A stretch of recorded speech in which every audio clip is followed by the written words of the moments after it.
And 3, 2, 1. Hello and welcome, folks, back to another edition of A Humanistic Perspective. I've got another great episode with another amazing guest. Let me give you a little background on his story. Joey himself, Joey Myers, has played D1 baseball at Fresno State. He's the owner of Hitting Performance Lab. He's the author of Catapult Loading System, and he is a correction movement specialist. Ladies and gentlemen, Joey has so much experience and time in the sports industry, and I look forward to this conversation where we explore his life. Thank you and welcome on Joey Myers. Joey, thank you for joining us. Chad, thank you for taking the time, brother. Yeah, of course, as always. So I like to start the show by going back to your childhood. I would love to let you know, explore the dynamic in your household, explore sports in your life, explore being raised in the education system. What did that sort of do for you, and what did that bring out for you in your life? Well, I think for some out there, I think the education system now versus then is quite a bit different. I mean, I'm 41, and that you're talking about 30 or so years ago. So my kindergarten through, preschool through about fourth grade, I was going to a school that was in our side of town, not the best side of town. I loved it, but it wasn't the best. And the reason I went there, my parents lived in another side of town, but they both worked. And we had a babysitter that lived over next to my elementary school, which was called Slater Elementary School.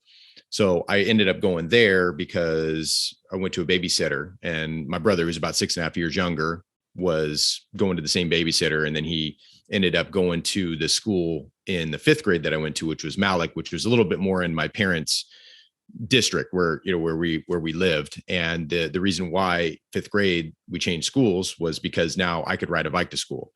And I didn't have to be over there with the babysitter. And you ask about how that shaped and maybe molded me. Was I got to grow up in a school which was very much, some people maybe, I don't want to refer to it as a ghetto, but it was kind of that way. So I got to experience that side of society. And I developed a lot of good friends, a lot of good people that came out of that school. I have one story, and I think it was the second grade. We were playing soccer, and I was always really good at sports. Okay. And even in the second grade, and at that time, we had all the upper graders and lower graders all out at recess at the same time. Mm-hmm. So we were playing soccer, and I think I juked this guy. I think he was a fourth grader, fifth grader. And it's funny. My name's Joey. His name was Noe Joey, right? Fourth, fifth grader, big dude. And he didn't like that I juked him or I kicked the ball by him. He was goalie. Right. I can't remember the exact scenario. And he comes over and just hits me right in the stomach. Like second grader. No way. I had no clue about all this stuff, and he freaking slams me in the stomach. And so, I remember Noe. So I tell my wife about Noe, and wow. So anytime that name, any kind of word sounds like Noe, she says Noe. Yeah. So then I went to a school to round the story off. Then I went to school fifth and sixth grade. That was completely opposite. It was most of the rich kids. And I got to that school and I was like, these kids are freaking soft. Now, did you at the time, did you understand the dynamic of maybe a more adversity driven school versus a school that maybe does have a little more of the privilege there? Could you tell at the time that you were experiencing those different dichotomies? I didn't know until I got to the fifth and sixth grade school. I had no clue. And it was crazy because, again, sports, I was really good at sports, and a lot of those more, again, what my definition of privilege is money, right? Money gives you more access to resources and things like that. Because there were kids in fifth and sixth grade that were all, it was diverse background of racial and gender and the whole thing. But it was money. It was the difference between money versus no money. And it wasn't until I got thrown into that heaping pile that I thought at the time was a heaping pile. Now I've made good friends too there, in fifth and sixth grade. So I have a good, well-rounded experience between the people in the lower socioeconomic, maybe lower middle class to middle class to upper middle class, Now, at the same time, how is sports being presented to you? Is it just in the school system? Do your parents, are they avid fans? Are they coaches themselves? How do you sort of get introduced to sports, and how did you understand or come to like sports? Good question, Chad. Yeah. So sports was my mom she played softball and did cheerleading in high school. Awesome. And my dad was, and he'll say this, he was a self-proclaimed nerd, had the pocket protector and everything. And he was more of a nerd of cars. He loves cars, loved drag racing cars and all that kind of stuff. But he wore the button-down shirt, the short sleeves, the whole Office Space look, that kind of thing. And so what, it didn't really grow up in a very athletic family per se. My mom, again, she played some sports, but she wasn't pushing or anything like that. So they just put us in sports, soccer and baseball growing up, that they just thought, hey, we just needed something to do in the fall and we needed something to do in the spring. Understood. And there were numerous nights in the K through fourth grade. I think I started soccer probably about kindergarten or first grade or something like that. I was 7 years old. And again, the difference, right, between a program that they barely have any money to a program that has money. And there were nights, again, think about those listening. This is the late 80s, right? And oftentimes we'd finish practice at night for soccer because it got dark early, and I'd be left out there on the street corner, and the coach would say, stand under the light and wait for your parents to come. So no kidding. Wouldn't do that nowadays, but that, again, that's the difference. And I loved my coach, and I didn't know this at the time, how unsafe that probably was. But my parents always bring that story up, and it's just interesting to see the differences. Sure. So you grew up in California, correct? Yeah. So what was the dynamic like in California in the 80s? I know skate culture was huge. What were maybe some of the outside catalysts that were affecting or being a part of your life?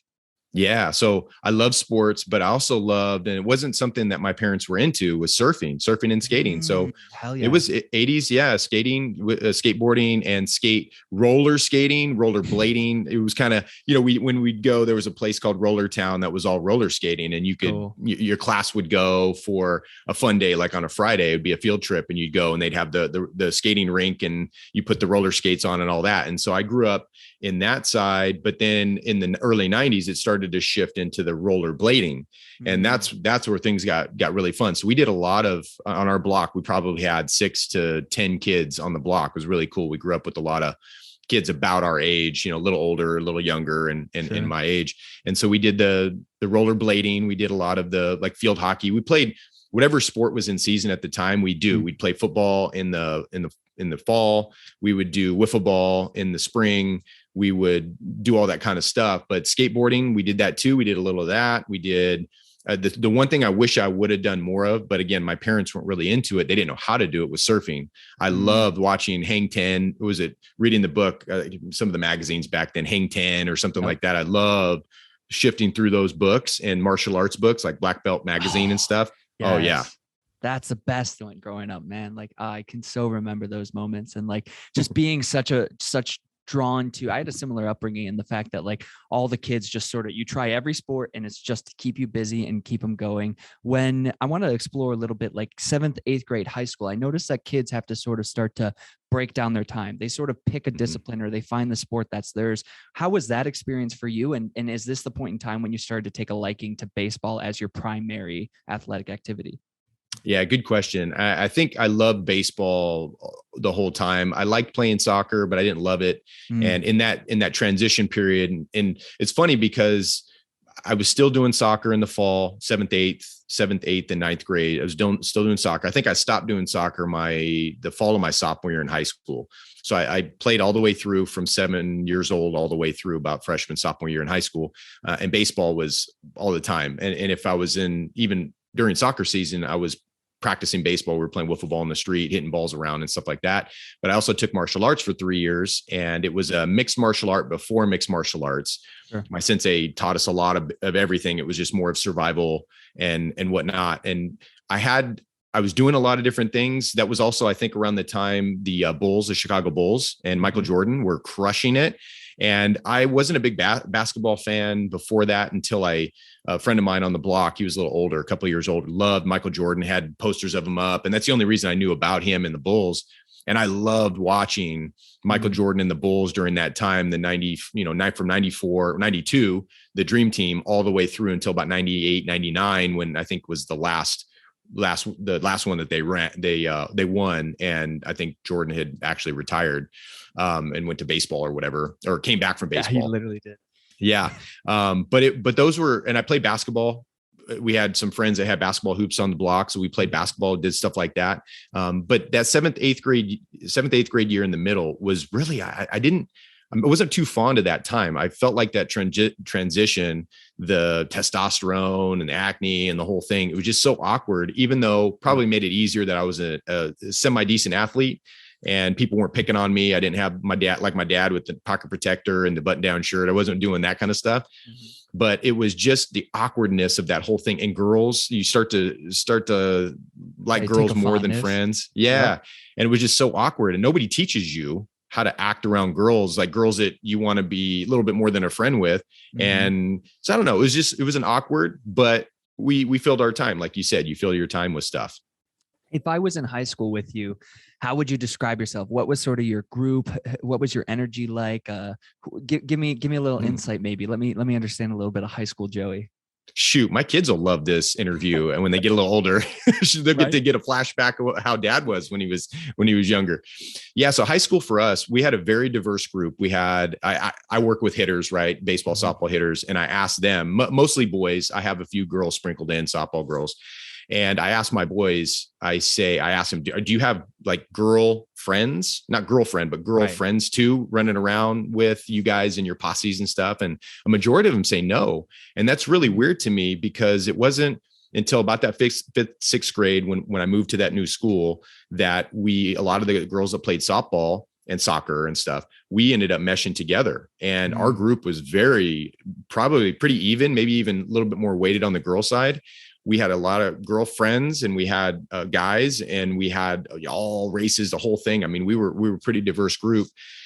And I felt like it was good. We had jocks. We were pretty inclusive when it came to the different categories of different, the goths, the jocks, all of them, mostly jocks. I mean, most of us played sports, but I had friends that were nerds. I had friends, maybe they didn't run around with our group, but I was always open to having conversations with a lot of different people. You were a popular guy. Yeah. You were very extroverted tendencies, willing to talk to anyone. Yeah.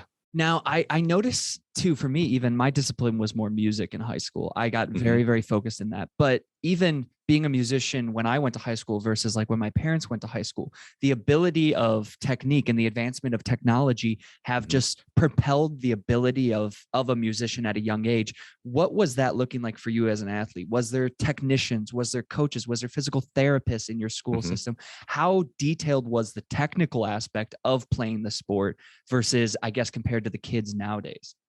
Yeah, another good question. I think at that time, when I was growing up, that was the birth of the tech, not technology, but the tech phase where you have hitting instructors and you have coaches outside of who's actually coaching your team that you can pay to work with you. And my first hitting lesson, I think was 10 or 11 years old. Wow. And it was just a couple of them.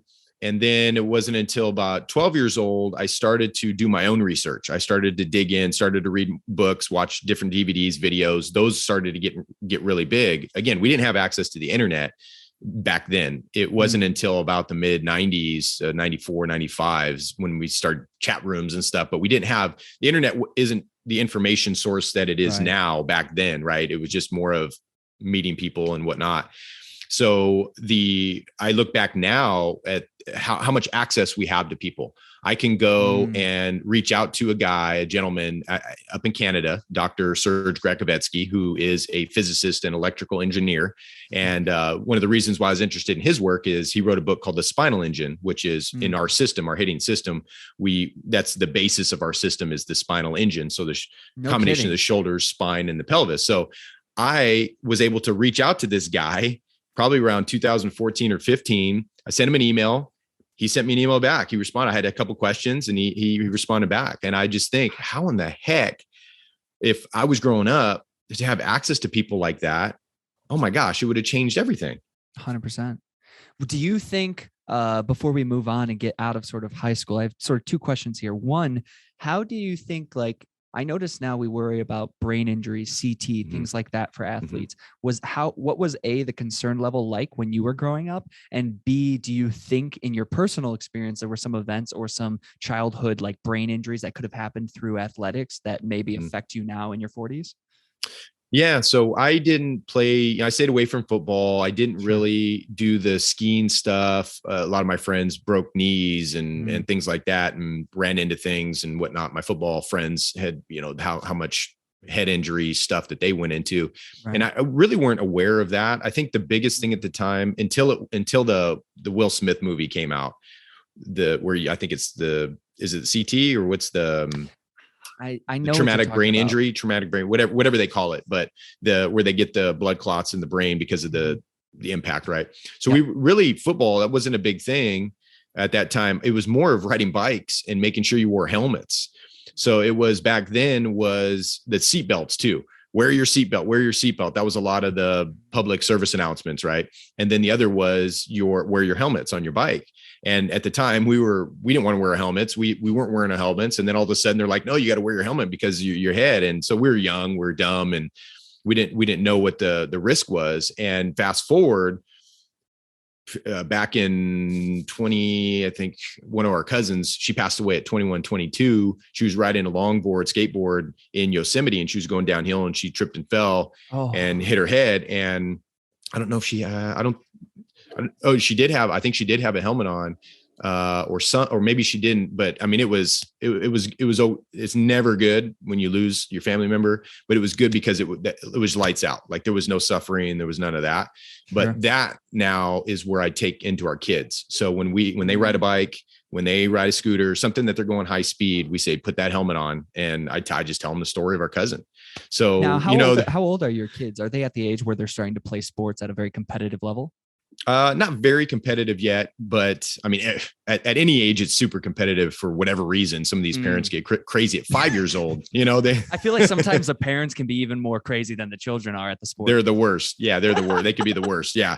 But we have a 5-year-old daughter who just went into kindergarten this year. And we have an 8-year-old son who is in 3rd grade. So he's getting pretty competitive. He's been doing parkour, Ninja Warrior type stuff since 2020. We were doing gymnastic stuff with both kids for a couple of years. And then where we live in Fresno, that got shut down a little bit more. And so there's a place in Clovis. There's a city that's just like north of Fresno that they were a little bit more open and stuff. And so this place was in Clovis. So we started going to parkour, and my son loves it. So we're just waiting for an opening for my girl to go, but he's been doing parkour for a little over a year now. And he's been playing baseball. And not because of me, he actually likes it, which is cool. I'm not pushing him, and he's doing pretty well. We're pitching, we're hitting, doing all that kind of stuff.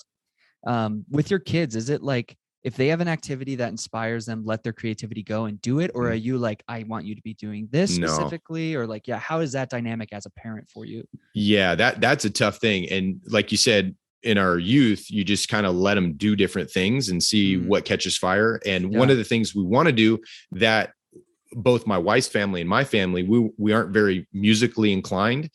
I, at one point, wanted to play drums when I was at the old school, the kindergarten through fourth grade school. Yeah. Your cardio would have done that well. Yeah. Right.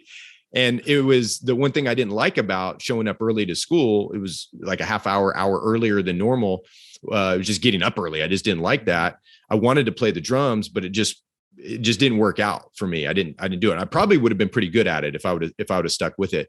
But my son is very audio learner, very much. And he listens, and he's one of the ones I found between him and my daughter, I could yell at her and she'll just wink at me and type of thing. She don't care.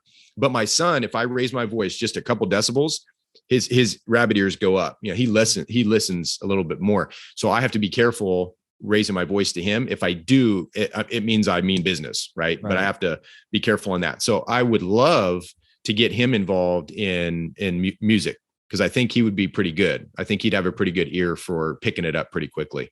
100%. And even if he didn't continue with it, the synapsal remembrance of our brains when we're multitasking with music, that I'm sure would translate perfectly into his sports and being very physical, very kinesthetic in the activity.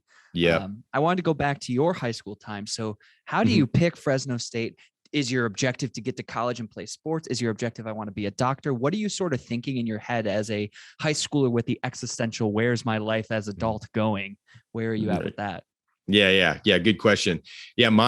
Probably my strength and my weakness was to play in college sports. I mean, I wanted to play Major League Baseball, but Wow. also was a little bit into the reality of, well, maybe that could happen, maybe not, but I know I can get a scholarship to play college ball. So the question was, I wasn't being as highly recruited as some of my fellow teammates, although I was doing pretty good, but I wasn't a big guy. I wasn't. And what was your position in senior year? So I played outfield. Center field was my biggest one. So I played all the outfield positions in college, but in high school, it was mostly center. I just loved the open field. I loved to be able to cover both sides, be able to back up my right fielder, my left fielder, all that kind of stuff. So I love just the open range of that. But I wasn't highly recruited. So I almost, because my dad was Air Force, he was in Vietnam for 1 year in 1969 off the coast of Cam Bay. And then he was in the Air Guard for he was in the military not active duty. He was Air Guard. So he wasn't traveling all over the place. So we weren't, the military brats all over the United States. Thank you for his service. Yeah. Thank you. Yeah. He did it. But he spent about 40 years in being active in the military. And then he spent about 10 years as a civilian working for the Army Guard. Wow. So the, I don't know where I was going with that one. You were potentially going to enlist? So yeah, exactly. So I was looking to play ball for Air Force. What do you call it? Air Force University? What's it? Air Force Academy. Yeah. I was looking at the West Point, possibly. I didn't even know they had sport teams. Yeah. I don't know about West Point. I think West Point does, but they're Navy schools, cadet schools that you can play sports at. I know Air Force does. I mean, they play football and they got all kinds of other sports. So that was one of the things I was thinking of is I could always play a sport for military. So I can go in. My dad always said, don't go. If you're going to go in the military, don't go in out of high school because you're going to be a grunt. He said, go in, get your college degree, and then you come out as an officer. So you're not going to be quite on the front lines. You're going to be back a little bit. And I probably would have gone into Intel or something like that. Sure. But that was kind of my plan B. And then I was lucky because I had a couple coaches in high school that were really recruiting me that spring of my senior year. And I had like four universities that were on me. One was Fresno State, which I ended up signing with. And then we had University of Nevada, Reno. We had Loyola Marymount, which is down in Santa Barbara area, I think, and San Francisco University.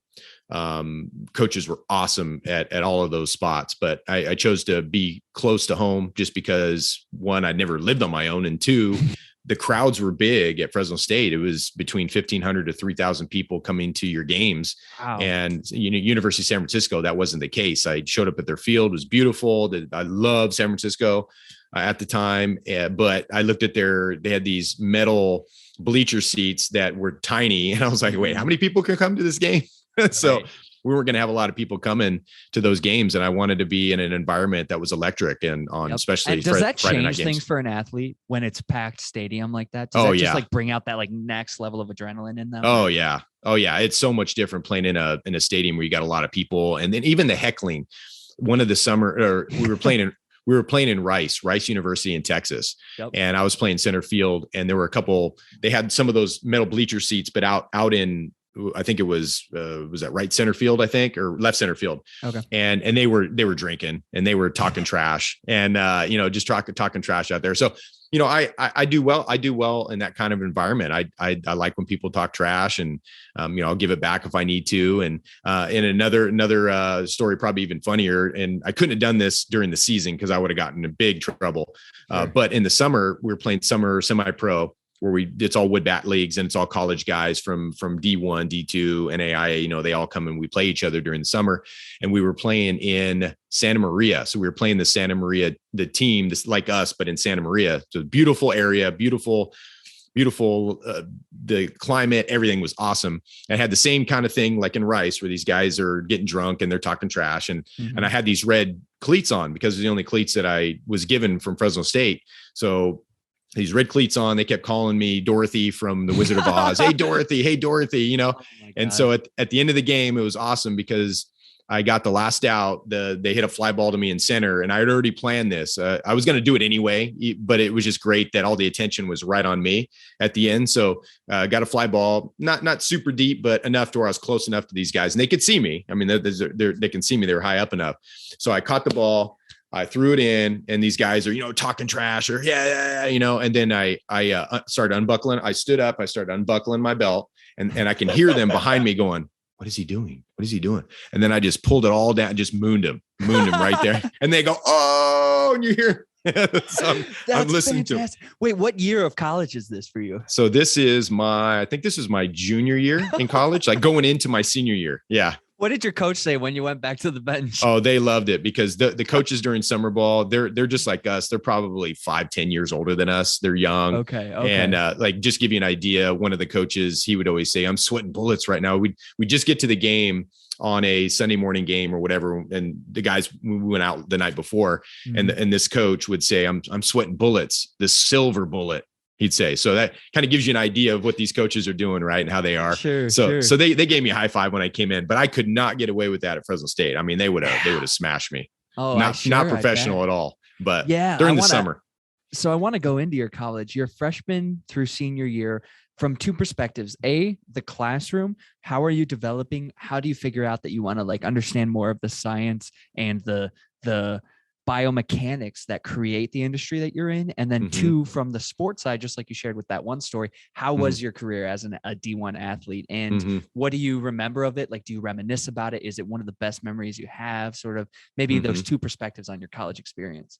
Yeah, no, it was so fun. And it was like getting dumped into, so being in a fishbowl that you know everything in there, you know where everything's placed, and then getting dumped into a brand new one where you don't know where everything is and everything's placed. And I was lucky. I had probably 3-4, just a handful of guys that we came in as freshmen together from my high school, and then other high schools that we played against that we became really, really good friends. So it was nice to go in. It wasn't like I came from Fresno, California and went out to Maine or went out to Texas or whatever, where I would have known nobody. We had a guy come in from Australia. We called him Aussie. You know, he threw sidearm and submarine.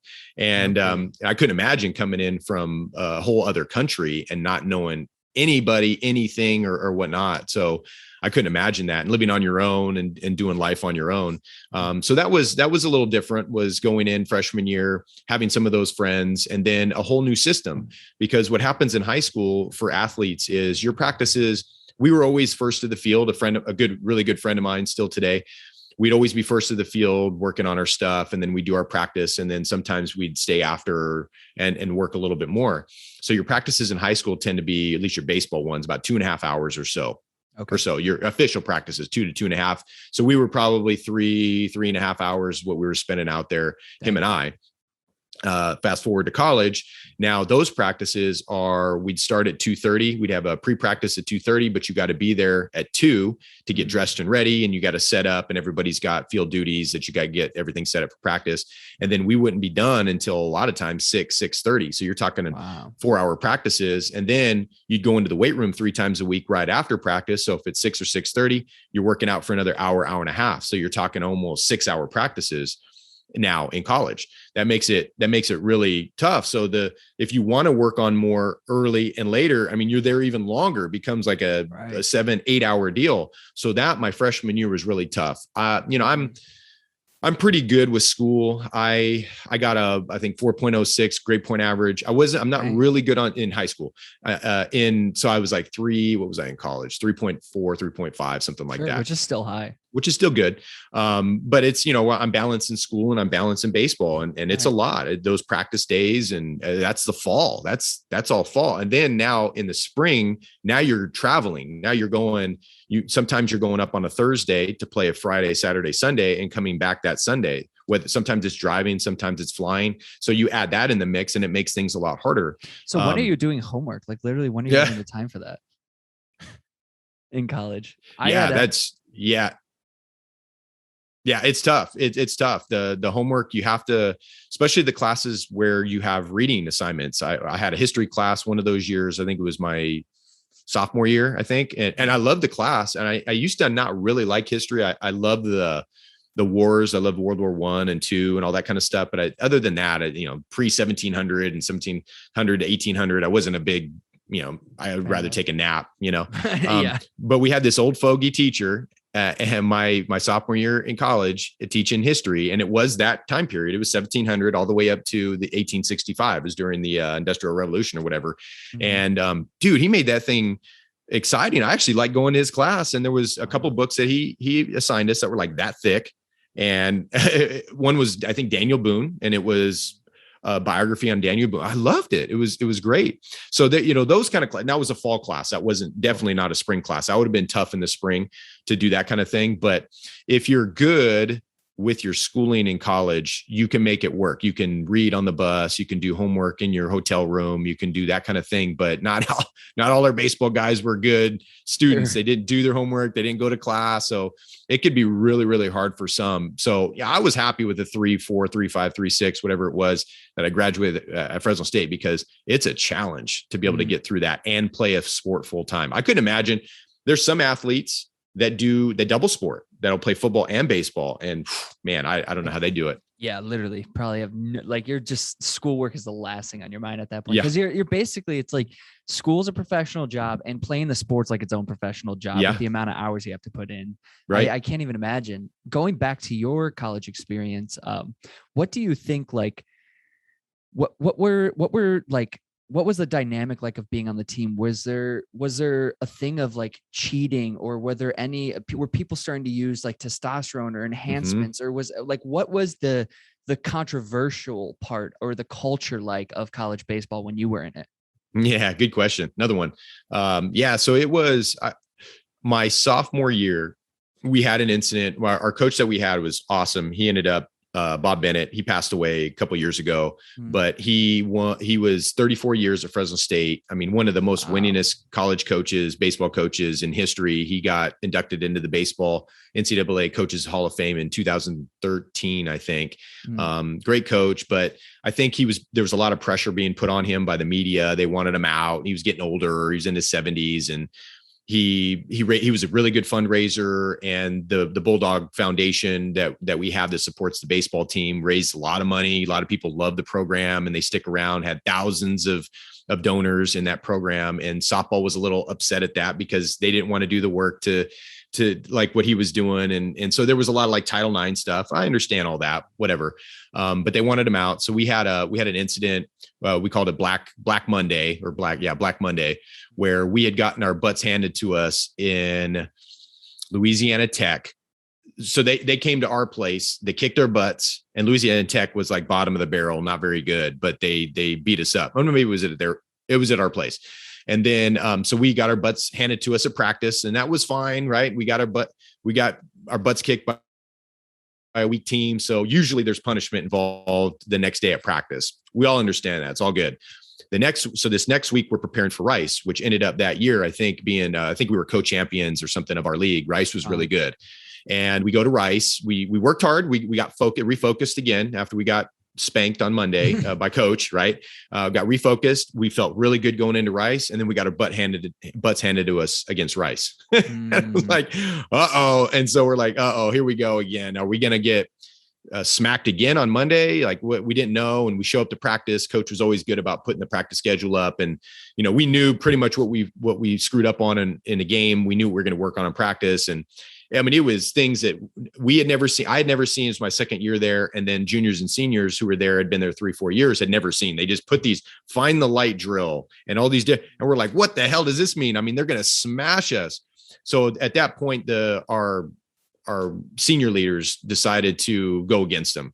So there was a little bit of a mutiny that day against the coaches. We're like, hey, dude, you guys smashed us the week before, which was rightly so, we definitely needed that.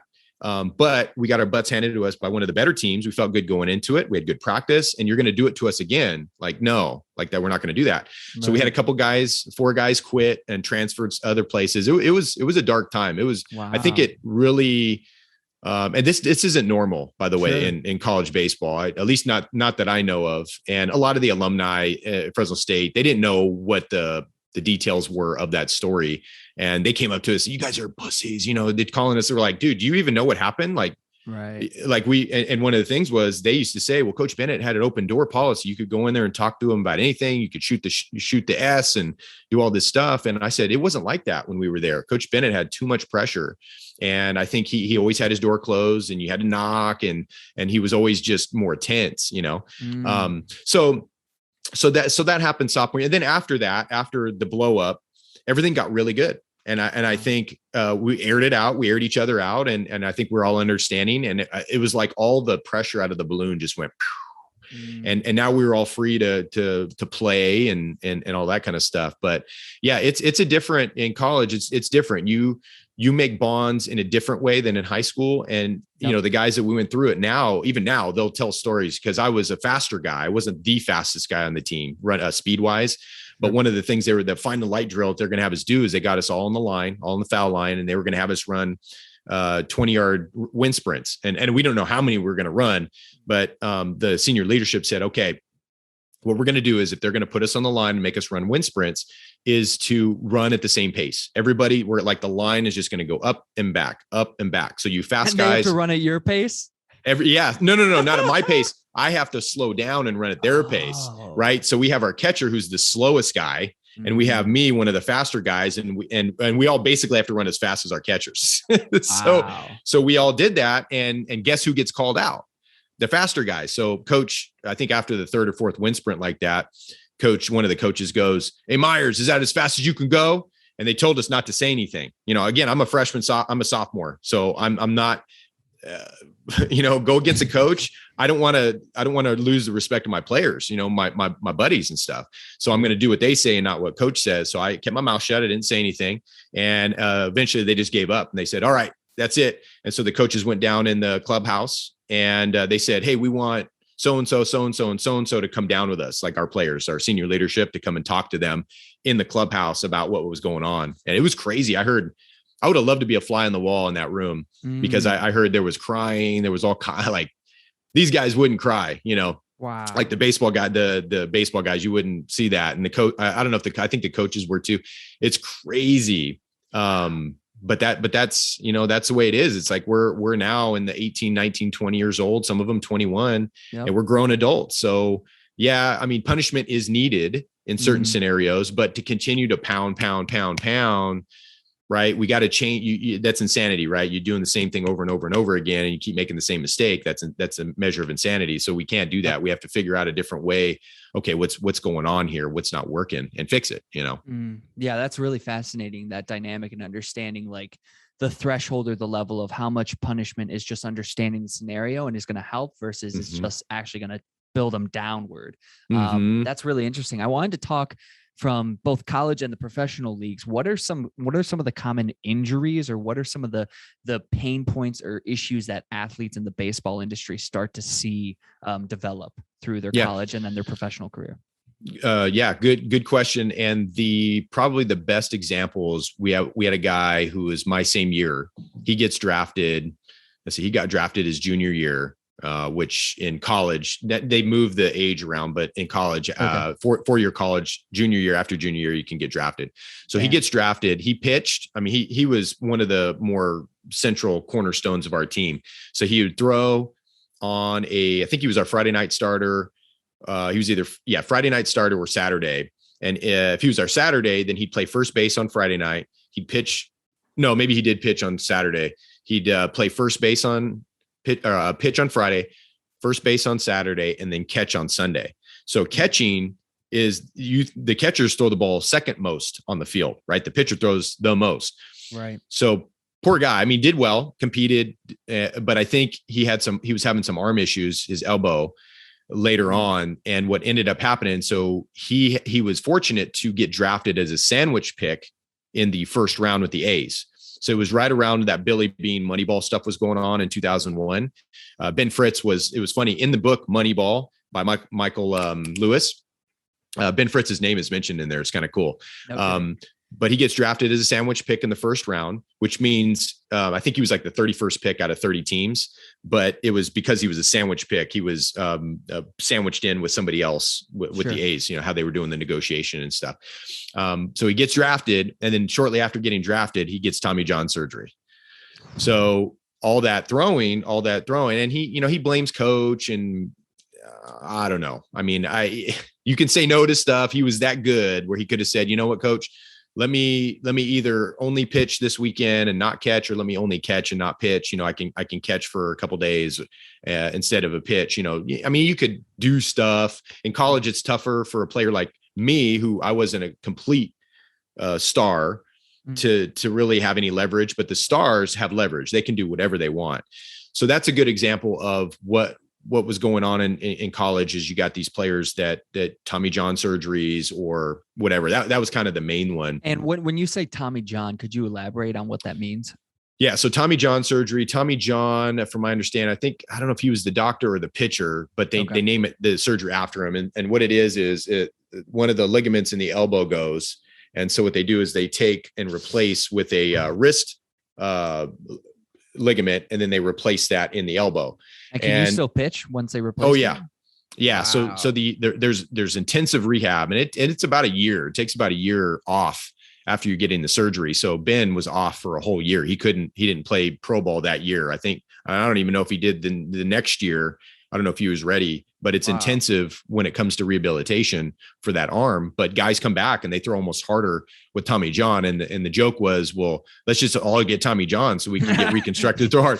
But it wasn't that. It wasn't the thing that the ligament that they were putting in there. It was the rehab. It was all the exercises that they were having you do. That's what was making guys throw harder when they came off I mean, at least that's my opinion on it. Sure. Sure.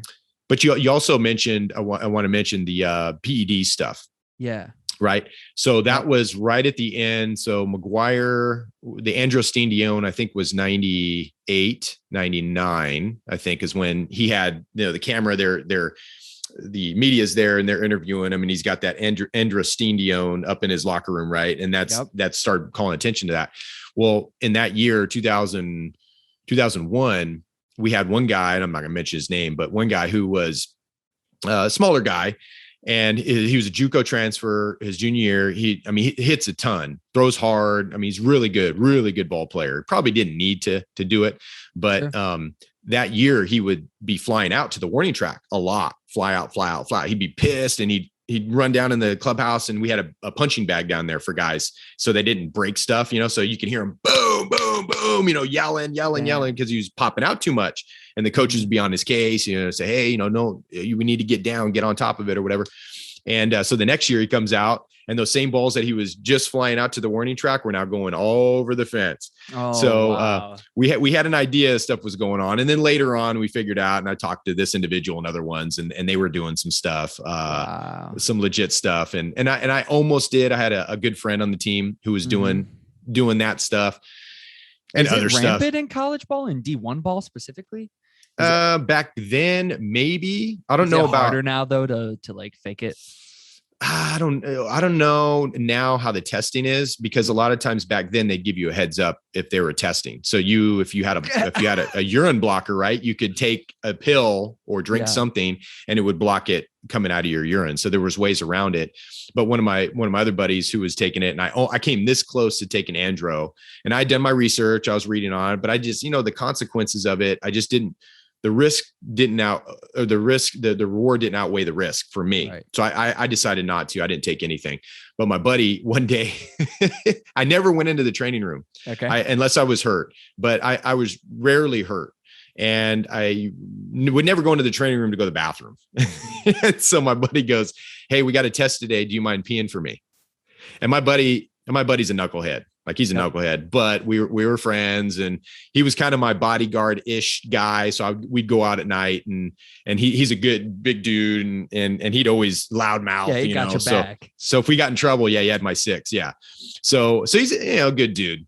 And he asked me, he's like, hey Joe, we got a test today. Can you pee for me? And I was like, whatever. And they didn't make you pee in front of the official. That was no giving it. No, they gave him a cup, and he gave it to me. I put it in whatever, my pocket or jacket or whatever.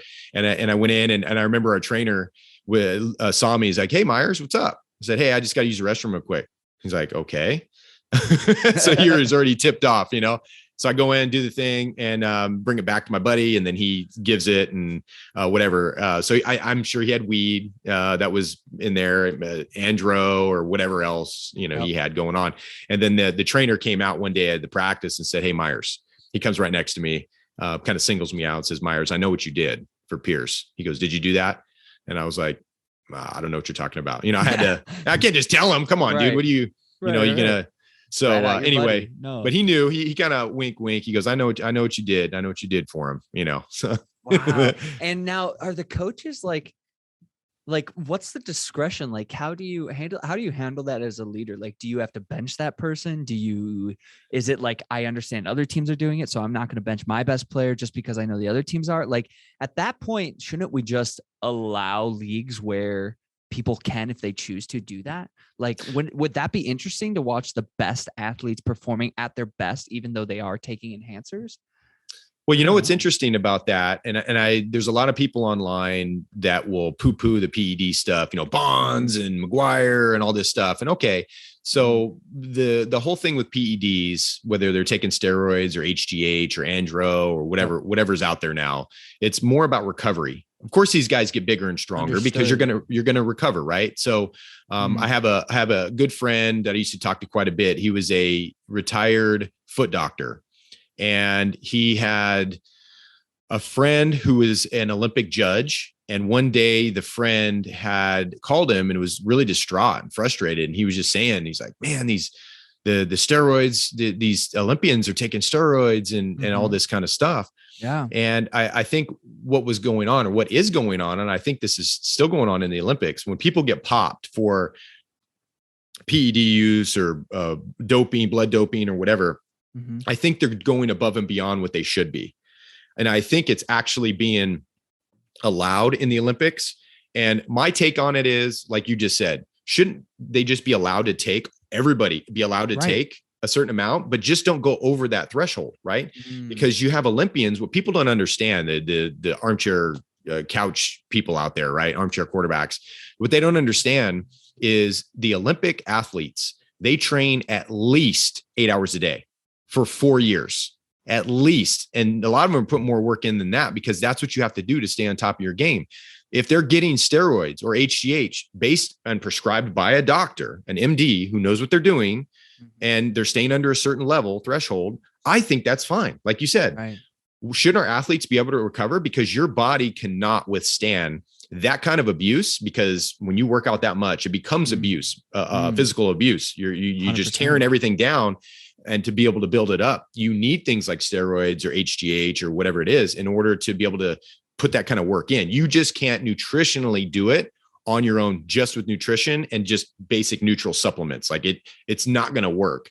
So my view is, let them do it. Let everybody do it, but keep it at a certain threshold. Allow the athletes to be able to recover so that we're not seeing these injuries over and over. Right. Yeah. That, I think it would be very fascinating too, right? Just to see world records, the data, all of the understandings we have when we can actually like, right now, we just basically hide that data. We hide if an athlete's steroids. We don't actually examine, okay, well, what did the trajectory of taking this substance do to their performance in their career? Which I think would be so fascinating as a species to see the biological evolution of when we introduce extensive PEDs, like we're talking about. Exactly. Yeah. Just like treat it like a research experiment, right? You got a question, got a hypothesis, you research, you collect the data, and you form a conclusion.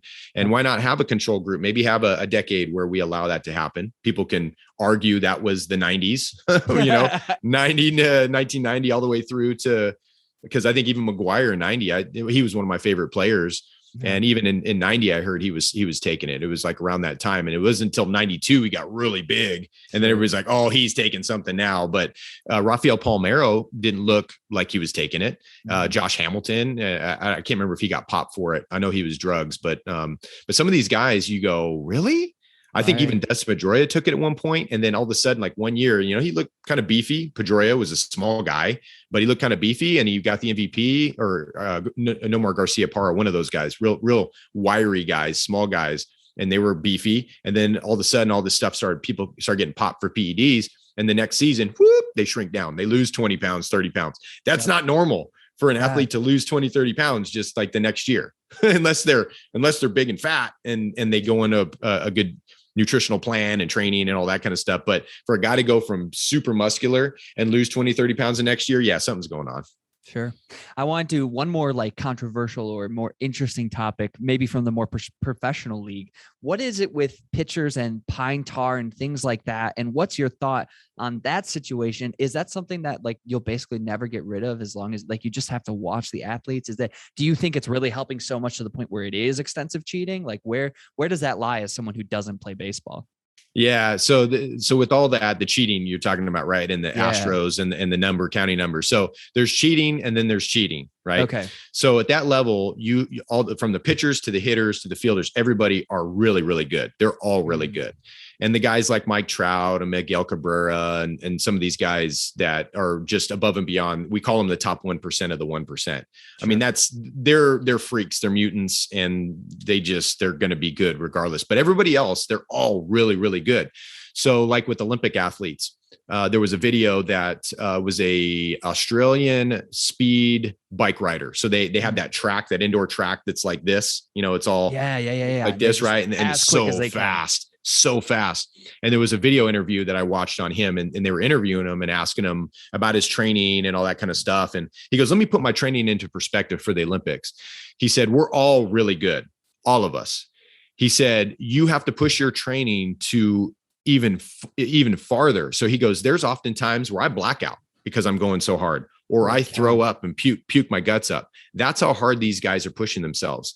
So when you ask, is putting pine tar, or getting what is it? Pine tar on the ball, or to make their fingers a little bit more sticky, grippy, right? Yeah. So that could give them enough of an edge when it's sweltering outside, super humid, that kind of thing, where your hands are so wet. And you use the pine tar, that's why the resin's there, right? So you can powder and it dries up the moisture.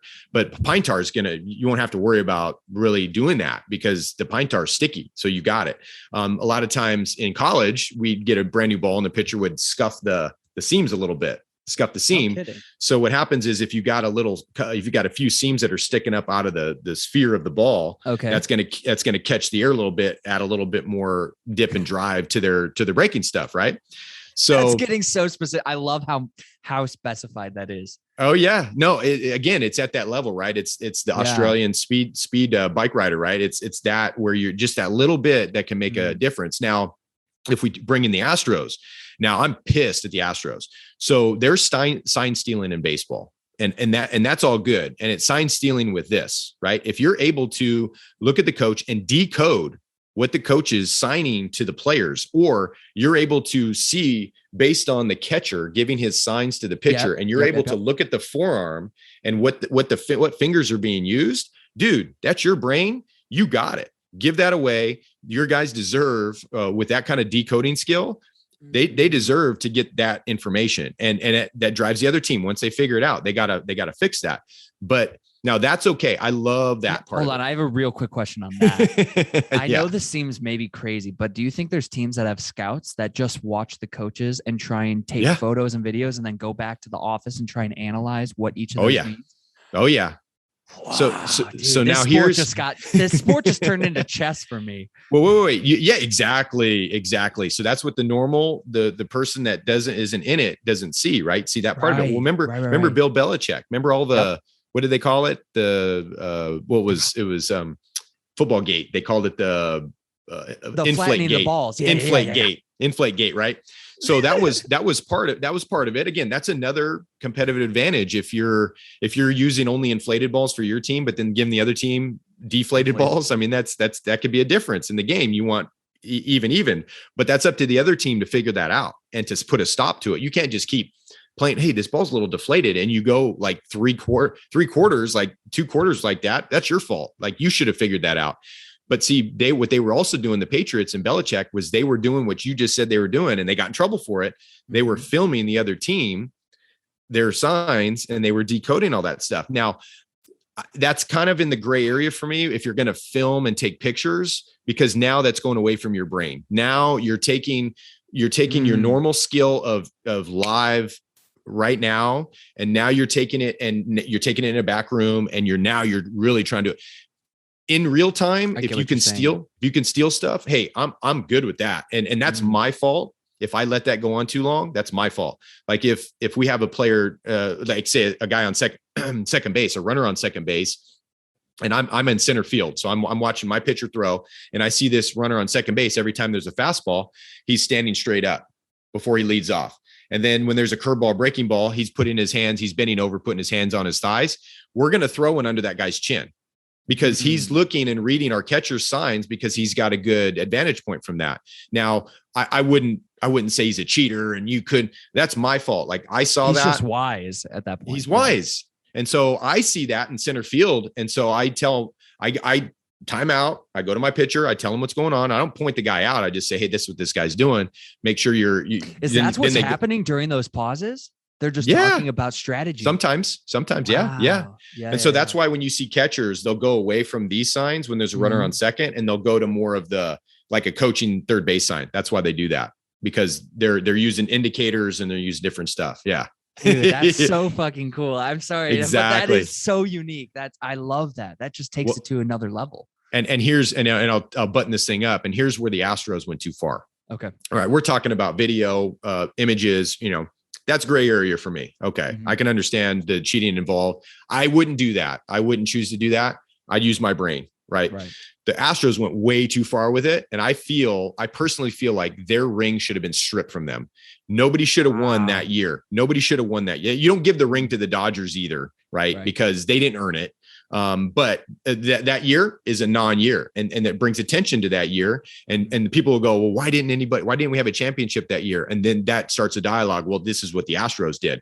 So they were banging trash cans and all this kind of stuff to give the signs. But where they went too far was they had a computer algorithm they had the cameras that you're talking about. They had the cameras that were spying on the catcher, that were spying on the coach. And then they had computer algorithms that were in real time crunching all that data and all that stuff. And it would say, all right, 90% sure this is a fastball's coming.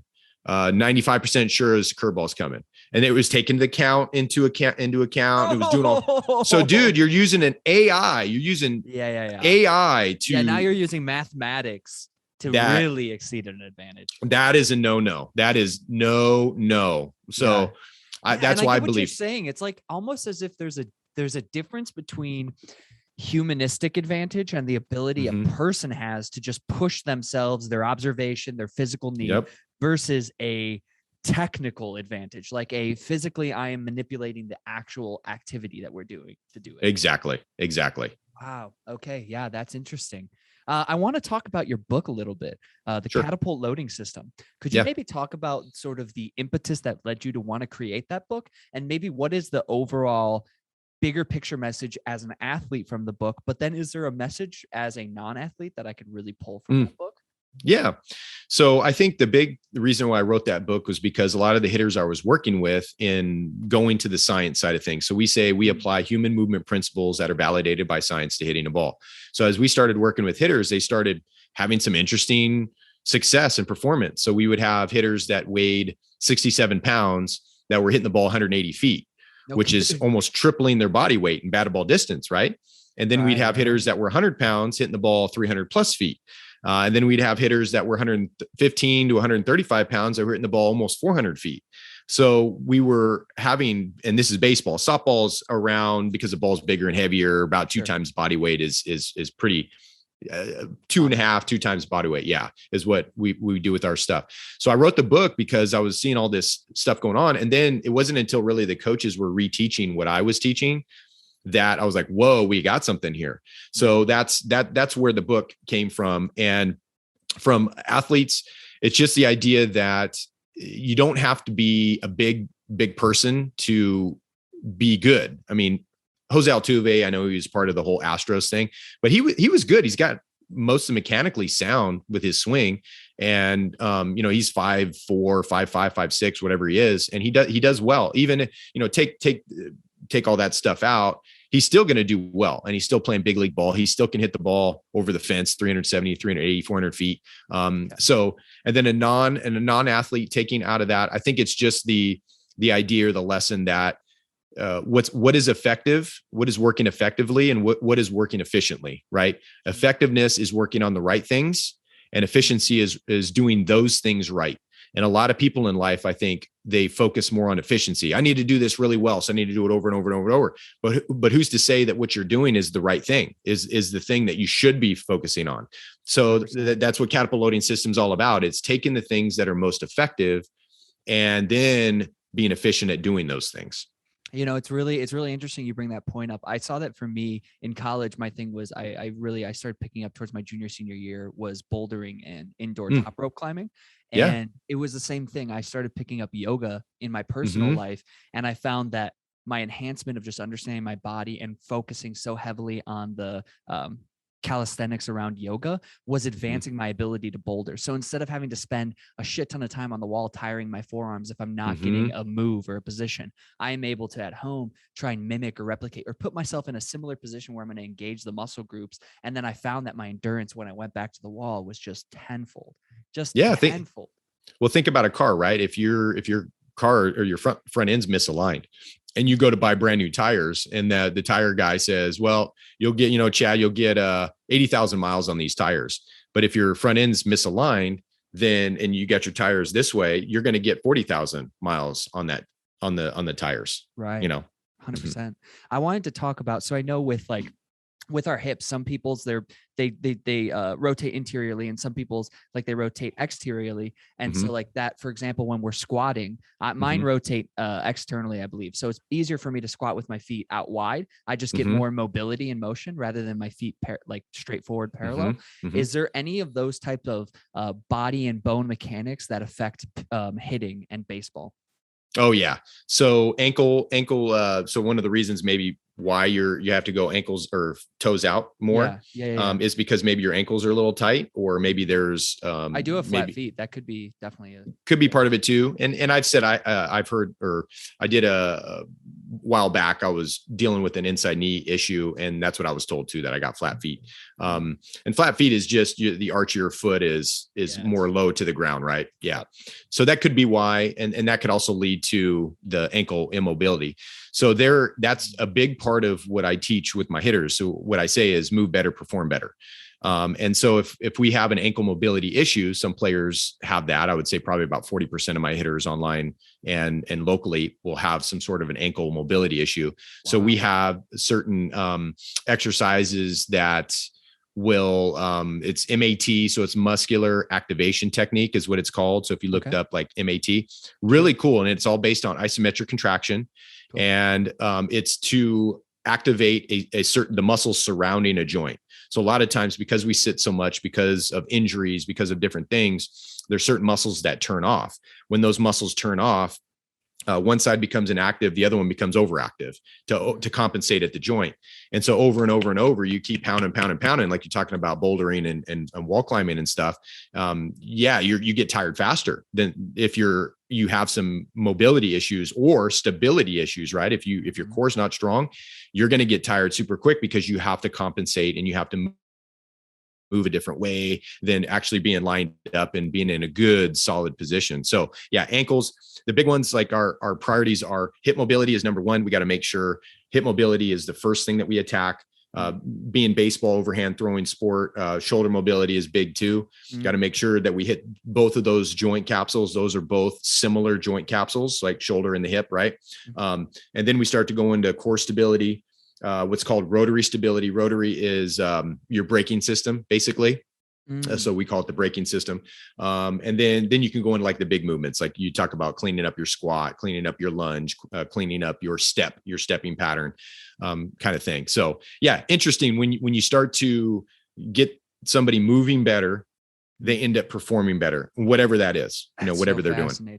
Yeah. How difficult, or how could you talk maybe a little bit about the dynamic of coaching a hitter online? That when you said that, I immediately got a question wow, I can't imagine. Do you just watch their footage of them, or are they live on Zoom and then they're just enough of the shots in camera? How do you operate that? That's super cool. Yeah, no, it is. It's actually pretty amazing. We started back in 2014, I think.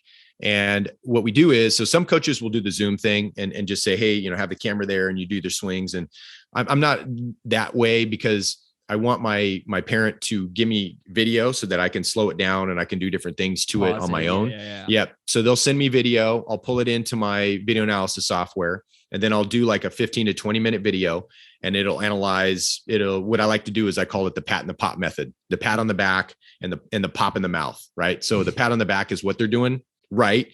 So what we'll do is, if it's after the first lesson, because the first lesson I don't have a before video of them, right? So on the second lesson, we'll take the first lesson and the first video and the second video, and we'll compare and see how they did in between with the work that they put in on the drills that I prescribed them from the previous video. So then we compare and contrast, and we say, hey Johnny, looks like you did really well with these two things, but this one thing that I prescribed, we need to work a little bit more on. And I'll prescribe them not only drills, like 2-3 drills or so for them to do. If they're confused about the drills, they can either text me a video or email me a video, say, hey coach, what do you think? Am I doing this correctly? So drill checks, we call them. And then we give them movement stuff. So like I said, if they got an ankle, if it looks like they got an ankle thing, or they got a core stability issue, we send them those exercises. And I tell them, they seem simple, the exercises, but you got to understand, it's going to help you to download the information of what we're trying to accomplish on the swing. So yeah, it's crazy because my online will say, or my locals like you, they'll have the same reaction. They'll go, whoa, is that even effective? Can you actually, are you seeing gains? And I said, yeah. And I said, one of the big things they get that you don't get. Now, obviously they don't get the personal, me being there and doing that. I mean, they can go back and watch the footage one more time. Yeah. And that's the thing. So they can keep watching the footage. They can keep watching the drill video, making sure they can send me the drill check just to make sure they're doing it right. And they get the exercises. So my local guys and gals, they do a certain routine. It's called a Signal 6 routine, which is all that MAT stuff. So they do that on their own. It should only take them like 4 to 6 minutes a day. They don't always do that, but I don't go in depth with each of them because I work in small private groups. So I have 3 to 4 hitters in a group, and a lot of times we'll do 5 groups in a day. So I'm not working necessarily one-on-one with all of them. So I can't say, hey, do this exercise, that, and the other thing. It's mostly just trying to get their hitting work done. But online, I send them the exercises. They have links to the videos and the whole thing. So they have we call it marching orders. It's a 1-pager, and they got their exercises in there. They got their drills in there. And the video analysis link. So it's, awesome. So they're making gains. That's impressive, Joey. How long did it take you before you really were able to build a business model out of what you were doing and sort of come into your own as an entrepreneur? Yeah. So 2008, I started doing search engine optimization and content, and that was swingsmarter.com, which isn't around anymore. And so I started doing the content, the SEO, and that was it. And then in 2013, I think, or 14, I rebranded as hittingperformancelab.com.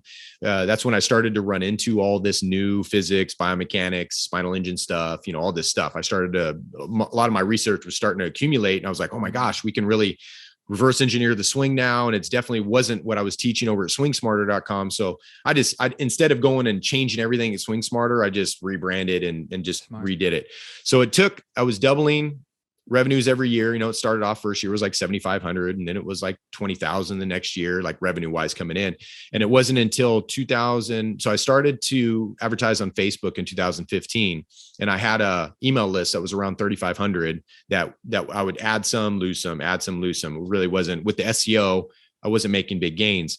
And then at that time when Facebook was more organic and you can grow organically and you didn't have to pay to play, although if you paid to play, you paid ads and stuff, you got more out of it. That first year I went from 3,500. And again, we're talking about a 4-month span, right? Because baseball season is about 4 months. So it wasn't a full year.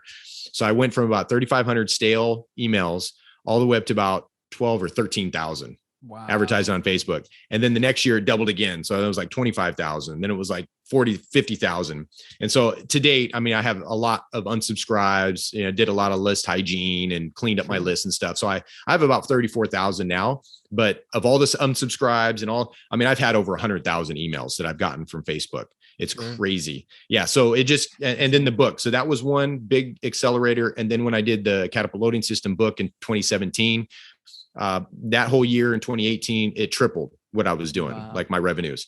Yeah. So that was another big accelerator. Cause at the time, writing a book and getting it published wasn't as easy as it is now. I mean, the hardest part of writing a book is writing a book, but to get it published and to get it marketed, I mean, it's not as hard Did you have a anymore. publisher at the time when you published it?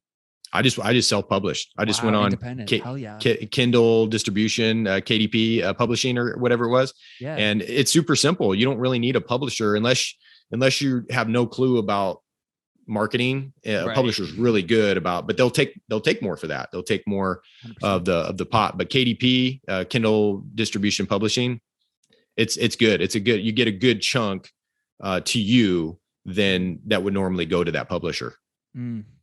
I want to ask a more personal question that I think maybe a lot of athletes face, or maybe they don't face. Is there a period in time, your senior year of college, when you realize, hey, I don't think I am going to play pro ball anymore? I'm like that bridging transition period of loving the art form and the sport because you play it, and then figuring out what your new attachment to this activity is because you no longer do it as the number one fully being competitive thing that drives your life. How is that? Is there like a PTSD or a post-mortem feeling that comes to an athlete when they stop playing at that competitive level? And how did you deal with that, if you did have to deal with that? And how do you think in general athletes face those periods, or what do they feel when they are in that moment? Yeah, well, I think most college athletes are faced with that because the reality of playing professional ball is a small percentage of college, even D1 athletes. So most are faced with that. For me, I think the first knock on the door was that sophomore year when we had that fallout with the team and the coach and all that stuff, the Black Monday. That was the first time it really sunk in. It was like, because some of the guys were questioning, I don't know if I should even keep playing ball, or should I leave and go someplace else? And if I do that, what should I do? And I'm a junior. I only got 1.5 more years left. And is that even a smart move? And so it got me thinking about that. At the time, I wasn't thinking about quitting or even leaving. I was going to stay, but that was kind of the first thing got me thinking.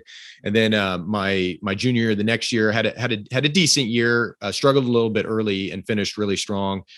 And it started to get me thinking, okay, junior year, usually guys get drafted. And I was mentioning Ben Fritz got drafted, sandwich pick with the A's that year. So then it's got you thinking, okay, I'm obviously nobody's on my tail. So I'm, going to my senior year, we're going to have a coaching change that I knew, because Coach Bennett was going to retire and we're going to have a new coach coming in. And I was like, you know what, we'll do it, learn something new and figure it out. And that year was just a roller coaster. The last one, more mentally draining than physically with the new coach. Sure. And that's another talk for another day, but it got me thinking about, I was a criminology major, graduate. I was law enforcement, and I thought about maybe going FBI or CIA. Hell yeah. And would have been kind of cool. A lot of the CSI stuff was going on and whatnot at that time on TV.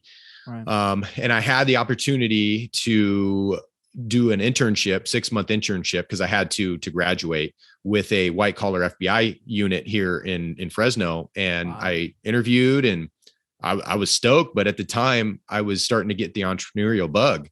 And I wanted to that summer go and get my real estate license, want to start doing some investment real estate and that kind of stuff. And that was really the time where I was like, do I want to do what my major is? And then my 20s were just full of, I call it throwing spaghetti on the wall in the entrepreneurial side. So we're selling stuff on eBay. We were doing real estate investing. I think I was starting to fitness train people. And I mean, I was trying everything. I think we even started a window coverings business at one point. I mean, I knew nothing about window coverings, so it was good. I mean, I don't by any means wish that I didn't go through all that, because you have to go through all that to really get to where you are now. But you probably learned so much more in those periods of the spaghetti time than in the up moments. Exactly. Yeah. So that's pretty much what happened. It was my 20s were the transition period, really trying to figure out what it was that was going to work. It was like when we talked about early on in my childhood, you play all kinds of different sports to see what sports you're going to like.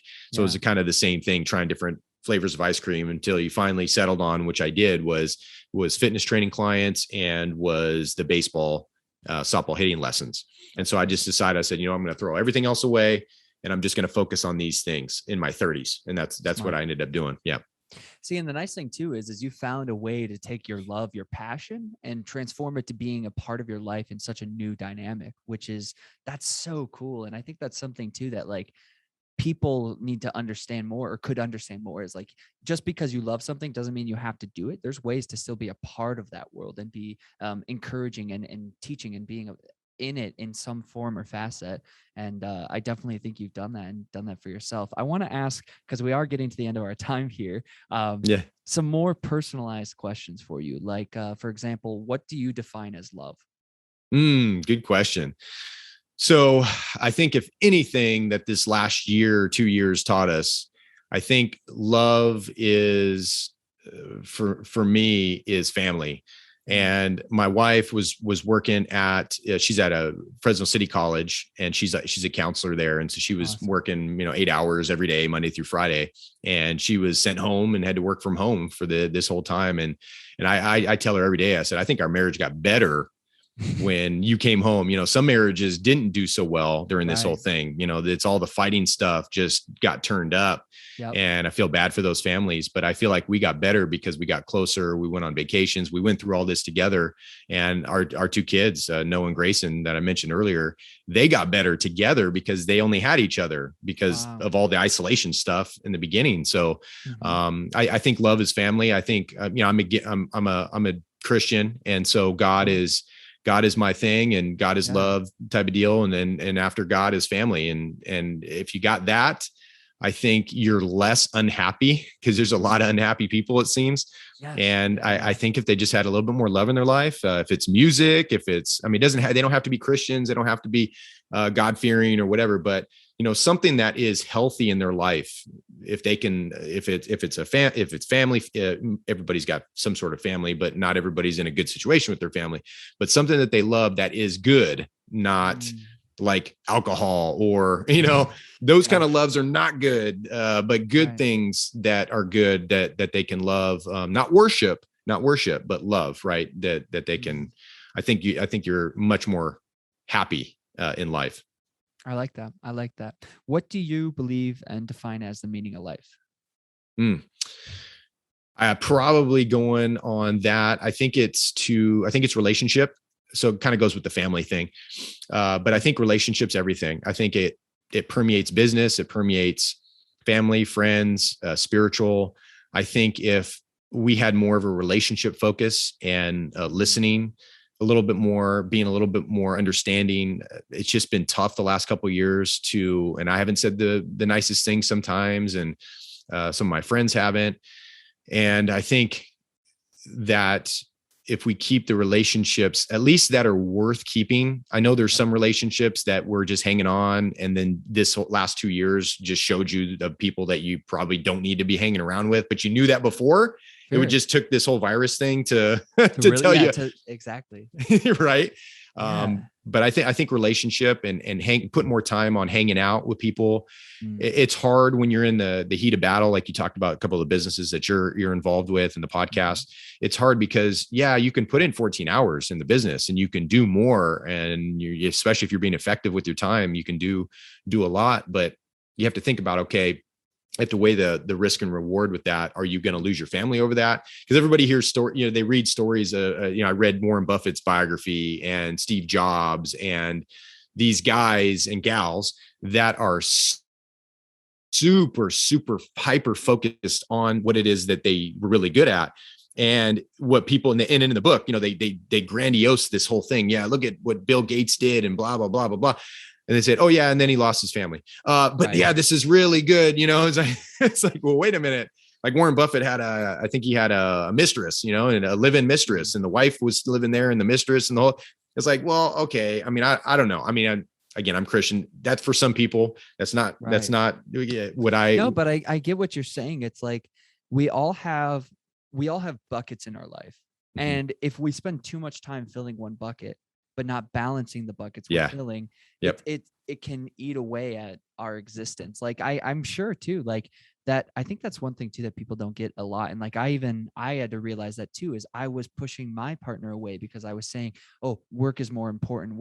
I gotta be getting the hours in. But I didn't realize that the mechanism was a fear of being able to provide, because a love language of mine was security for my partner. Exactly. And so my inability to just see the ignorance in my perspective on the topic and be able to reflect on that and pull myself back and take a look and say, hey, balance is key to life, I think Mhm. that's definitely something that's super important and something I definitely highlighted with what you just shared there. Yeah. 100% agree. 100% agree.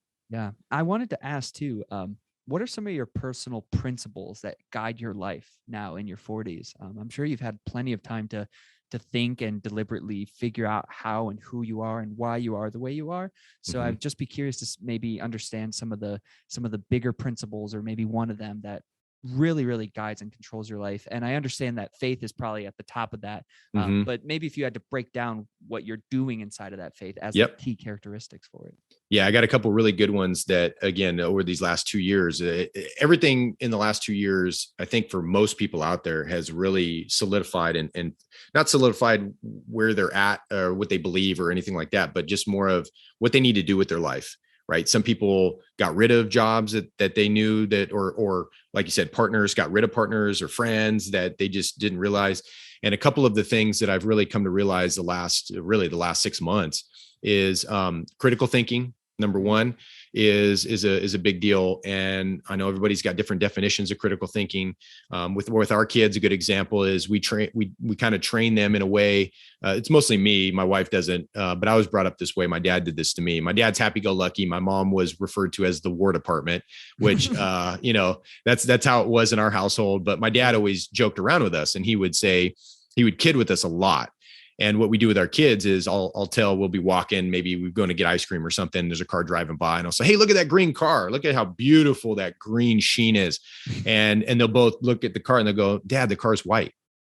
Right. So what I do is I on purpose will say something wrong to see if they're so I do different scenarios. That's like fascinating. that. Yeah. So the critical thinking, right? So I want them, and I tell them, I say, question everything, because they're into the Smart. YouTube and whatnot, and they'll come to me or mom with a fact, and I'll say it doesn't really sound right, and I'll say, you sure that's right?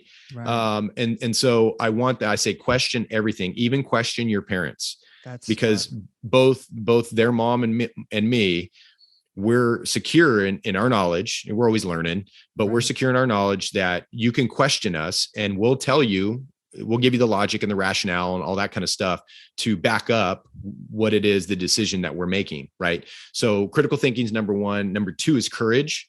So whatever that looks like in anybody's life, courage to be able to stand up for what you have to say. And we see that in different ways. We see that on far one side, far another side, but also in that middle. I encourage people in the middle to speak up. Like, we don't want to just hear this side, and we don't want to just hear this side. We want to hear what's going on here. And what happens is these two are really, really loud. Yes. And these ones are really, they're really low mouse voices. And I want to hear what they have to say. Like, we probably wouldn't be in the predicament we're in if we were out here all the time. Right. If we had these people in here conversing, these people would actually probably get more drowned out than these. Right. So courage is the other. Critical thinking, courage. And the other one that's kind of similar to critical thinking is discernment. Right. Discernment's been a big one, because I feel that we're in an information war. And I feel like I don't know if you remember that show, Spy versus Spy. I think it was a cartoon, right? The black and white. Right. Yep. And so you have the good guy side. You have bad guys and good guys. And then on the bad guy side, you have bad guys and good guys. Right. So how do you differentiate between Dr. A, who says this, and Dr. B, who says the exact opposite? Right. And I think discernment is a big one, and it is not easy by any means. Critical thinking is not easy by any means. So you have to use brain power. And I think all of us have gotten lazy with our critical thinking and our discernment over the decades, right? In our life, we've gotten so lazy that that part of our brain has gotten so flabby that I didn't come close to a nervous breakdown in the middle of this thing, but it was getting there. Right. And I know some people did. Some people had nervous breakdowns because their brain goes crazy because they don't know how to take that and figure out which is right, or is one right, or are both right? Is there a piece? And so I feel better. We're still in the middle of this thing. But I feel better.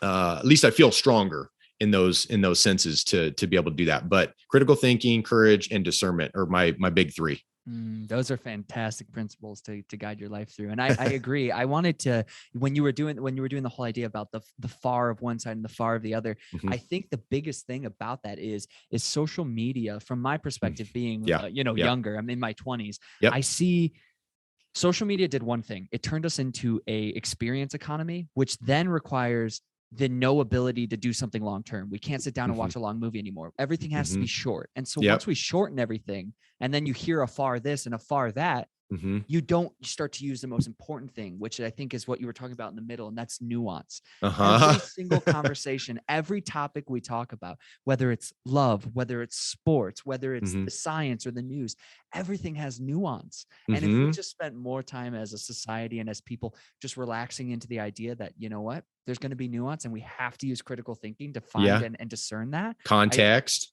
100%. It's super, super key. I think that's a super great point. Yeah. I wanted to ask, I know this might be very, very personal, and you don't have to share if you don't want to, but what is maybe one of the biggest fears in your life that you deal with, and how do you overcome it or face it in your life? Yeah. Another good question. The probably the biggest fear, you mentioned one for you, is the security, right? Being able to provide for your partner. And that's always a big one. And I'm lucky that now I'm at a point where I'm not putting in a neutral by any means, but I'm looking to break beyond where I have got myself and trying to get outside of that. So, security is probably a big one. I think when I was building my business, it was hard because my wife had no clue. I mean, her dad, he ran a flower shop for 14 years on his own. Wow. And when he retired or shut the flower shop down, he worked for a gal who owns a flower shop, and he just works for her now.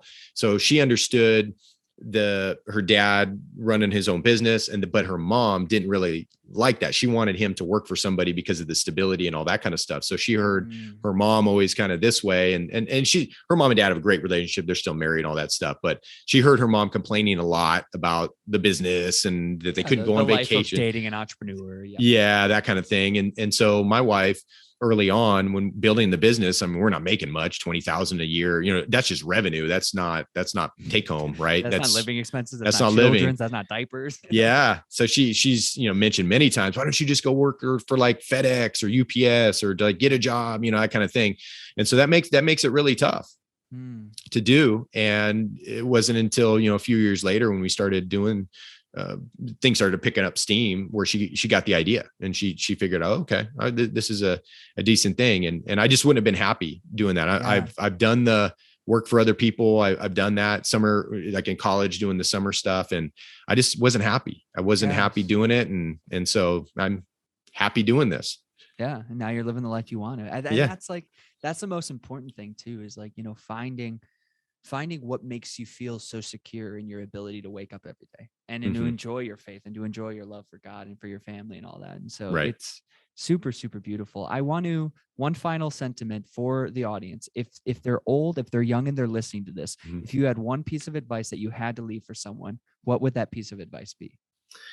I would say if you're in a moment of chaos, sometimes you have to just, like I mentioned, you're on a raft in the middle of a river, and the river is raging and it's taking you down the river, and you don't want to be going in the direction that river is going. You want to be going the opposite direction.